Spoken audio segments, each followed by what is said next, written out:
você está, talvez, vendo pela primeira vez os potenciais termodinâmicos, ele já pode estar flutuando um pouco na sua cabeça, mas prometo a você que nós vamos falar sobre eles todas as aulas daqui para frente. Então, nem que seja por exaustão, espero que você saia com algum domínio sobre isso aí. Uma coisa que eu quero comentar já de cara, aliás, a propósito da lista de exercícios também, é que nós conseguimos, a partir do conhecimento de ΔG para reações de formação, a gente pode determinar ΔGs para um conjunto grande de outros tipos de reação. Então, imagine que eu tenho uma reação, genericamente eu posso escrever assim, um conjunto de reagentes dando um conjunto de produtos. E pode ser de interesse, nós vamos ver no exemplo que eu vou fazer já já, determinar ΔG para essa reação, no mesmo espírito do que fizemos aqui para a célula de hidrogênio. Para fazer isso, a gente usa a nossa tabela assim. Na tabela a gente vê de que maneira, ou qual é o ΔG envolvido na reação que leva os reagentes nos seus elementos, nos seus componentes elementares.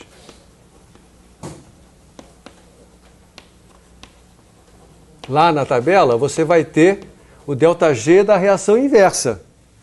Por exemplo, aqui, se um dos reagentes é água, então você primeiro vai determinar qual é o ΔG envolvido na transformação de água nos seus componentes elementares, que é, com sinal negativo, o valor que está na tabela associada à formação da água. E depois, dos componentes elementares,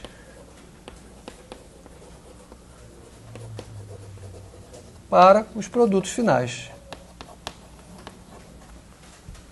Então, grosso modo, como você vai ver na tabela o ΔG daqui para cá, o que tiver aqui vai estar com sinal negativo, ou com menos o sinal que tiver lá, porque pode ser negativo lá também, né?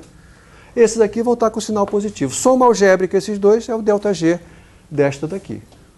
Tá? Um exemplo disso, a gente pode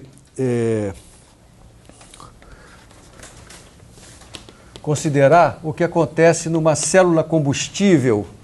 Agora, não a combustível injetado, como é o caso da célula de hidrogênio, mas a combustível com suprimento interno fixo.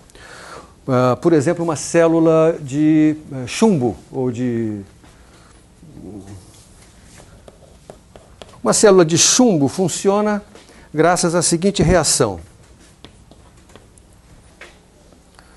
Veja, aqui nós temos os reagentes são chumbo, óxido de chumbo, íon de hidrogênio e esse íon sulfato, né? E os produtos são sulfato de chumbo e água. Essa é a reação química que acontece numa célula dessas aí. O ΔG a gente lê lá da tabela. Claro, lá na tabela não tem esta reação, mas tem a reação que leva PbO2 em Pb mais O2, por exemplo, né? Então, e tem a reação que pega os componentes elementares e vai formando cada um desses produtos aqui. Então você soma essas aqui, subtrai dessas e você tem o ΔG. Tá? Muito bem, o ΔG dessa reação, quando você faz a conta, vai dar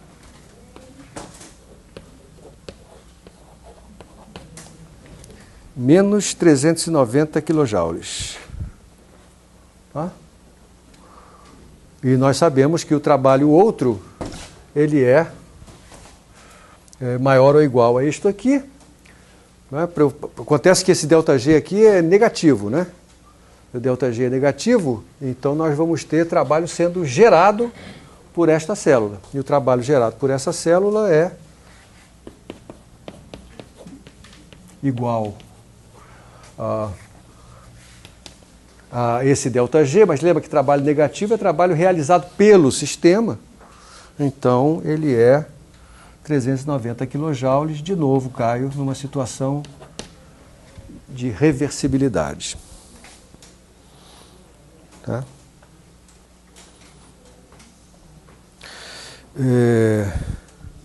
Se você também calcular o ΔH associado a essa reação, Isso também está lá nas suas tabelas. Isso aqui é um dos exercícios, tá? Eu não estou fazendo com mais detalhe, que você vai fazer isso sozinho. É uma coisa muito simples, é só fazer uma leitura. Isso aqui por mol sempre, tá?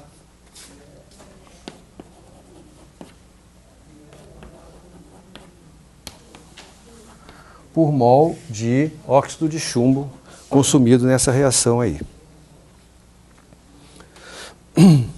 Veja que o trabalho que eu consigo... desculpa, isso aqui é positivo, né? ΔH é 312 kJ. Não, ΔH é negativo, desculpa. Menos, porque o ΔG também é. E o trabalho outro, aqui eu deveria botar... Vou botar em módulo, porque o que me interessa é o trabalho feito pelo sistema. Se eu puser menos aqui... talvez você não se lembre que trabalho negativo é trabalho feito pelo sistema. Veja que o ΔH é quem está associado de fato à variação de energia interna. Nesse tipo de sistema, como todos os reagentes estão em solução, não existe uma variação de volume grande envolvida. Portanto, o P∆V é praticamente nulo, o que quer dizer que o ΔH é praticamente igual ao ΔU. Então eu poderia representar isto assim, ó. Eu tenho aqui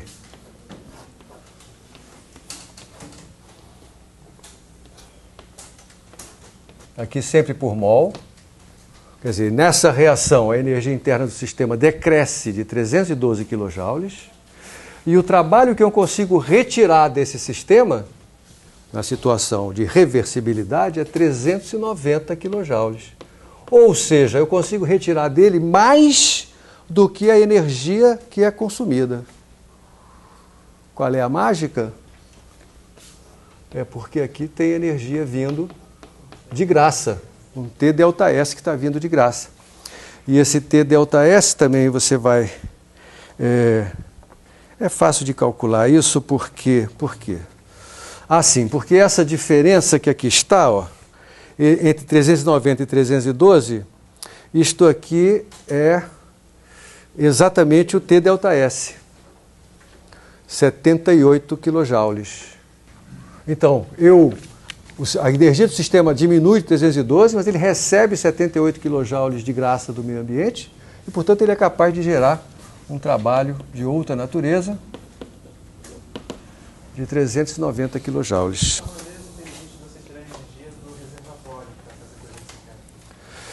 É uma maneira inteligente de eu usar a energia da atmosfera a meu favor. Porque, na verdade, é de lá que eu estou tirando. Aliás, aqui também, né? Aqui também eu estou tirando energia da atmosfera. Aqui, nesse caso, na setinha amarela. Aqui eu estou usando a energia vinda da atmosfera como calor mesmo, né? E eu estou gerando um trabalho que é muitas vezes maior do que a energia que eu estou retirando da atmosfera. Claro que eu estou consumindo energia interna aqui. Esta reação é a reação que acontece nas células da bateria do seu automóvel. Nós podemos calcular qual é a voltagem produzida por cada célula dessas.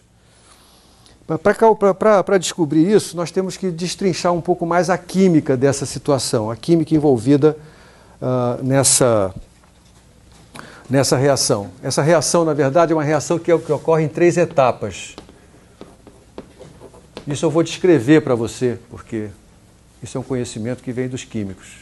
Como nosso amigo Henrique não está presente, então eu vou ter que eu próprio dizer como é que acontece. Na verdade, uma etapa acontece na própria solução. Lembra que isso aqui é uma solução ácida que está dentro de um recipiente com placas de chumbo. O chumbo é o que está envolvido aqui. Veja que o chumbo é consumido, né? Claro. Dentro da solução acontece a seguinte reação.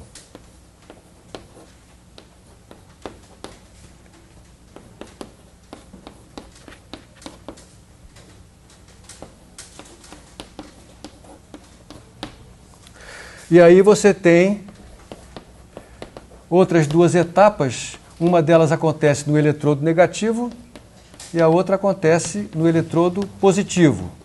E o resultado final desse conjunto de 3 etapas é que você vai ter um elétron se movimentando ao longo desse percurso.